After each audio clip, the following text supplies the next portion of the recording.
21শে June থেকে আনুষ্ঠানিকভাবে বাজারজাত শুরু হবে হাড়িভাঙা আমের। 400 থেকে 500 কোটি টাকার আয় হবে বলে আশা চাষি এবং ব্যবসায়ীদের। তবে জিআই পণ্যের স্বীকৃতি পাওয়ার পরও হাড়িভাঙা আম নিয়ে আশাবাদী নন রংপুরের চাষিরা। তাদের অভিযোগ, প্রশিক্ষণ, বাজার ব্যবস্থাপনা, বিশেষ পরিবহন সেবা, সংরক্ষণাগার কোনো উদ্যোগই নেওয়া হয়নি সরকারের পক্ষ থেকে। এমনকি সংরক্ষণ গুণ বাড়ানোর গবেষণাও এক দশকে দেখেনি সফলতার মুখ। আশীন, রসালো, সুমিষ্ঠ, স্বাদে সৌরভে অনন্য রংপুরের হাড়িভাঙা আমের খ্যাতি দেশ বিদেশে।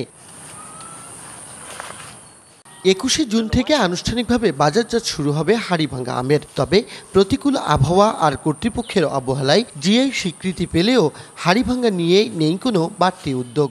আমার 4টা বাগানটা পরিচর্যাও ভালো জানি না বাবা। কৃষি অফিসার আসে না, আমাদের বুদ্ধি পরামর্শ দেয় না। যা হোক নিজের চেষ্টায় যতটুকু করি। চাষিদের অভিযোগ, প্রশিক্ষণ, বাজার ব্যবস্থাপনা, বিশেষ পরিবহন সেবা, সংরক্ষণাগার নির্মাণে কৃষি বিভাগের অসহযোগিতা ও সরকারি উদ্যোগ না থাকায় জিআই স্বীকৃতি মিললেও তার কোনো সুফল পাচ্ছেন না তারা। কীভাবে আমরা যত্ন করব বা আমটা উন্নত করা যায়, এটা তো কৃষি বিভাগ থেকে আমাদের যদি অবগত করাইলে হয় বা প্রশিক্ষণ দেওয়া হয়তো, তাহলে আমরা এটা জানতাম, সেই মোতাবেক আমরা আমটা হেফাজত করতাম, হয়তো বা আমটা উন্নত ধরনের একটু করতাম। ওয়ালটন ফ্রিজ কিনে অনেকের মতো আপনিও হয়ে যেতে পারেন মিলেনিয়াল। সেরা পণ্যের সেরা অফার। কৃষি বিভাগ একটা পরামর্শ, ভালো পরামর্শ, অমুক সমুক বা হাড়িভাঙা আম বা যে কোনো ধরনের এই ধরনের কোনো পরামর্শ আমরা পাইনি।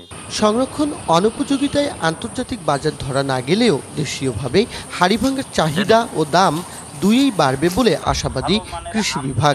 স্বাদ, গন্ধ, টেস্ট সব দিক থেকে আমরা ভালো আছি, শুধুমাত্র সংরক্ষণ গুণটা আমাদেরকে বাড়ানো দরকার। আমেরও ক্ষেত্রে তারা গবেষণা করছেন এবং এই গবেষণা যদি সফল হয় তাহলে আমাদের যে কাঙ্ক্ষিত রপ্তানির দিকে দিতে চাচ্ছি সেটা সম্ভবপর হবে। এদিকে আশীন হাড়িভাঙার সংরক্ষণ গুণ বাড়াতে 10 বছর ধরে একটি গবেষণা চললেও তা এখনো আলোর মুখ দেখেনি। গবেষণা চলছে, তবে এক্ষেত্রে সময়ের দরকার, অনেক সময় লাগবে। কোনো কোনো ক্ষেত্রে দেখা যায় 5, 7, 10 বছর পর্যন্ত আমাদের একটা জাতের উন্নয়ন করে সেই জাতটি নতুন কৃষকের কাছে দিতে সময় লাগে। এবছর রংপুর সহ অন্যান্য অঞ্চলে প্রায় 25,000 হেক্টর জমিতে হাড়িভাঙা আম চাষ হয়েছে। 400 থেকে 500 কোটি টাকা আয়ের প্রত্যাশা আম চাষিদের। Majed Masud, DBC news, Rangpur.